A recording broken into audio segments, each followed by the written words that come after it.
Hello बच्चों, आप सभी का स्वागत है हमारे YouTube channel smart mathematics classes में। तो बच्चों, आप सभी कैसे हैं? आशा है आप सभी ठीक होंगे।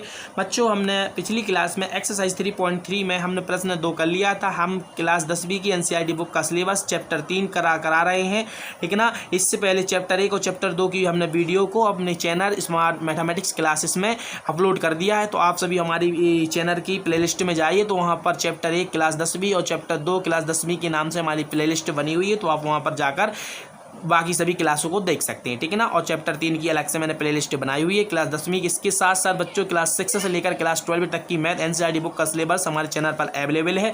तो आप सभी हमारे चैनल पर जाकर सभी का लाभ ले सकते हैं। बिल्कुल फ्री में एजुकेशन दी जा रही है, तो इसका लाभ लें। आपको कहीं पर भी कोचिंग जाने की आवश्यकता नहीं होगी, ठीक है ना। मैं आप सभी को विश्वास दिलाता हूं कि मेरे साथ जुड़ने के बाद आप सभी को कहीं पर भी कोचिंग जाने की आवश्यकता नहीं हो। आप सभी अपने घर पर बैठकर ही फ्री में एजुकेशन ग्रहण करें, ठीक है ना बच्चों। तो आज की क्लास में हम बात करते हैं 3.3 में प्रश्न 3 करते हैं। प्रश्न 3 के अंतर्गत एक प्रश्न आता है। प्रश्न 3 के अंतर्गत कुल दो या तीन प्रकार के प्रश्न, उसको हम देख लेते हैं कितने प्रश्न हैं। तो बच्चों, हमें इसमें दिया गया है प्रश्न 3 के अंतर्गत हमें 6 प्रश्न करना है, ठीक है ना। प्रश्न हमें 3 के अंतर्गत 6 प्रश्न करना है, तो उसमें से आज हम प्रश्न 1 करते हैं, ठीक है ना। तो बहुत अच्छे प्रश्न है, हमें थ्योरिकल प्रश्न बनाने। देखो बच्चों, एक बात देखो, थ्योरिकल का मतलब ये नहीं होता कि थ्योरी दे दिया हम समीकरण नहीं बना पाएंगे। क्यों नहीं बना पाएंगे बच्चों? क्या इसमें स्पष्ट लिखा होता है? क्या स्पष्ट लिखा होता है कि रैखिक समीकरण बनाना। देखो आप सभी स्पष्ट देखिए, निम्न समस्याओं में रैखिक समीकरण का मतलब होता है 1 की घात। अब बच्चों, हमें मालूम है कि जो हम एक्स जो चैप्टर पढ़ रहे हैं, चैप्टर का नाम ही है 2 चर वाला रैखिक समीकरण। तो इसमें कितने चर होंगे? 2 चर होंगे, एक्स और वाई होंगे, ए और बी हो सकते हैं। हमने वो प्रत्येक अवयव हो सकते, वो प्रत्येक इंग्लिश वर्णमाला के अवयव हो सकते हैं, ठीक है ना। केवल 2, ए से लेकर हमारे जेड तक के कोई भी 2 हमारे अवयव ले सकते हो, ठीक है ना। तो 2 अवयव बस होना चाहिए, उनके ऊपर 1 की घात होना चाहिए। उसे हम क्या बोलते हैं? रैखिक समीकरण युग्मक बोलते हैं, ठीक है ना। तो हमें प्रश्न क्या करते हैं? प्रश्न तीसरे का हम इस क्लास में, तो 3.3 में हमें प्रश्न तीसरे का फर्स्ट करना है। तो सबसे पहले क्या करना है बच्चों? देखो, तो इसमें लिखा है, देखो पढ़ लो, 2 संख्याओं का अंतर 26 है। सबसे पहले हमें मालूम होनी चाहिए बच्चों, इसमें लिखा है माना पहली संख्या x है तथा दूसरी संख्या y है, ठीक है ना बच्चों। तो कहाँ से आया है? देखो, बिल्कुल आप सभी को बता दें, कॉमन सी बात है। देखो बच्चों, हमारा जो प्रश्न तीसरा हम कर रहे हैं, रैखिक समीकरण बनाना है, और जो हमारा एक्सरसाइज है, जो 3.3 चैप्टर है ना पूरा, हम 2 चर होना चाहिए। तो बच्चों देखो, इसमें देखो अंतर दिया गया है। बस अंतर का मतलब यानी कि घटाना। अंतर का मतलब क्या होता है? घटाना।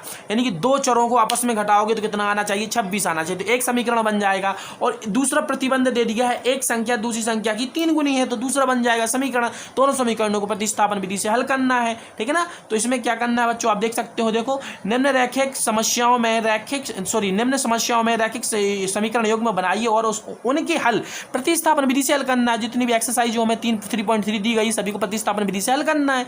प्रतिस्थापन विधि एक ही है, जैसे मैंने आप सभी को बताया है। तो बस अब क्या करेंगे? अब प्रश्न से, इसलिए अब प्रश्न से क्या है? 2 संख्याओं का अंतर 26 है। इसलिए अब प्रश्न से 2 संख्याओं का अंतर कितना है? प्रश्न में हमने पढ़ा है, प्रश्न में दिया गया है 2 संख्याओं का अंतर 26 है। तो बच्चों 2 संख्या कौन कौन सी? हमने पहली संख्या x मानी है, दूसरी संख्या क्या मानी है? y मानी है। तो बच्चों अंतर का मतलब क्या होता है? आपस में इन दोनों को घटाना। योग का मतलब क्या होता है? योग होता तो बीच में से जोड़, यानी कि घटाना की जगह पर जोड़ कर देते। गुणनफल का मतलब क्या होता है? इनको बीच में गुणा का निशान लगा देते। और डिवाइड का मतलब x/y कर देते। तो हमने सभी का मतलब आप सभी को बता दिया है। जो प्रश्न बोलता है वो हमें करना है। तो इक्वल टू कितना दिया गया? 26 दिया गया। इसको मान लो समीकरण 1। अब आगे प्रश्न पढ़ो बच्चों। प्रश्न लिखा है, देख लो, एक संख्या दूसरी संख्या की, देखो लिखा एक संख्या। तो बच्चों एक संख्या क्या लिखो? एक संख्या दूसरी संख्या की बच्चों 3 गुनी है। तो बच्चों देखो, अब आगे हमने प्रश्न से लिखा है, थ्योरी लिखी है, थ्योरी लिखना है, ठीक है ना। एक संख्या दूसरी संख्या की 3 गुनी है, तो जो लिखा है उसको लिख लो। हमें क्या? समीकरण के आधार पर, तो x और y, एक्स बराबर बाय करना है। क्यों करना है? क्योंकि एक संख्या दूसरी संख्या की कितनी 3 गुनी है। तो 3 गुनी का मतलब एक संख्या क्या मानी, पहली संख्या हमने क्या मानी, एक्स मानी। तो एक्स संख्या यानी कि कहने का मतलब एक संख्या दूसरी संख्या की 3 गुनी है। तो दूसरी संख्या बाय इतना है, तो कितना होगा, 3 से मल्टीप्लाई करना पड़ेगा दूसरी संख्या में, ठीक है ना। तभी तो एक संख्या गुणी होगी 3 की। यानी कि कहने का मतलब है, मान लो बाय का मान हमारा 5 है और एक्स का मान ज्ञात कर रहा है। देखो एक संख्या की बारे में बात की, एक संख्या दूसरी की 3 गुनी है, तो दूसरी जितनी होगी उसमें कितने का मल्टीप्लाई करना पड़ेगा, 3 का मल्टीप्लाई कर, तभी तो एक संख्या प्राप्त होगी। तो बस बच्चों हमारा इसका भी आ गया x - 3y = 0, समीकरण 2। तो बच्चों अब लिखो, अब आ गया, लिखो समीकरण। अब समीकरण 1 तथा 2 को प्रतिस्थापन विधि से हल करने पर, बस तो बच्चों इनको क्या करेंगे, प्रतिस्थापन विधि के द्वारा हल करेंगे। तो प्रतिस्थापन विधि जो होती है ना, तो उसी के द्वारा हमें करना है, कोई अलग से इसमें कोई चीज़ नहीं ऐड करना है, ठीक है ना।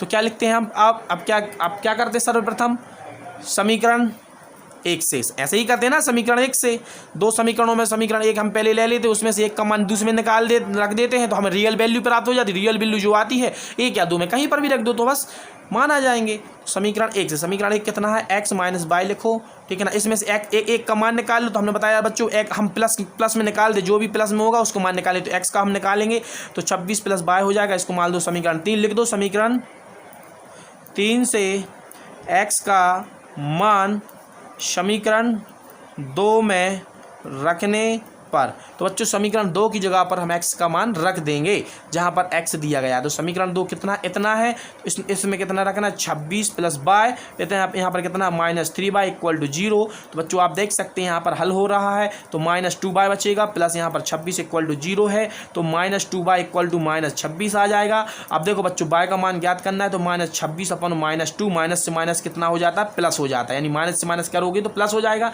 तो 2 से इसको काटोगे तो y की वैल्यू कितनी आ जाएगी बच्चों, 13 आ जाएगी, ठीक है ना। तो आप सभी को समझ में आया कि y की वैल्यू कितनी आ गई, हमें रियल नंबर प्राप्त हो गया। एक हमें जो 2 चर दिए थे, 2 चरों में से एक रियल वैल्यू प्राप्त हो गई। अब जो रियल वैल्यू आई है समीकरण 1 या 2 में कहीं पर भी रख दो। क्यों रख दो? क्योंकि समीकरण 1 और 2 की सहायता से भी हमने y की वैल्यू निकाली है। तो आप कहीं पर भी रख सकते हो, समीकरण 1 या समीकरण 2 में कहीं पर भी रखोगी तो आंसर समान आएगा, ठीक है ना।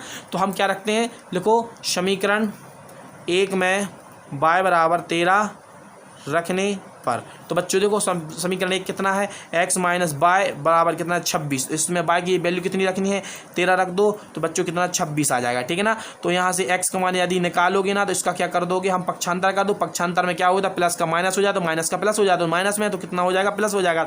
x = कितना, 39, और y की वैल्यू कितनी आई बच्चों, हमारा 13, ठीक है ना। तो आप देख सकते हैं x की वैल्यू हमें जो हमने माना था, पहली संख्या कितनी है, 39, और दूसरी संख्या कितनी है, 13 है। x और y की मान हमें इसमें से निकल गए, ठीक है ना बच्चों। मिलते हैं अगली क्लास में, तब तक के लिए जय हिंद, जय भारत।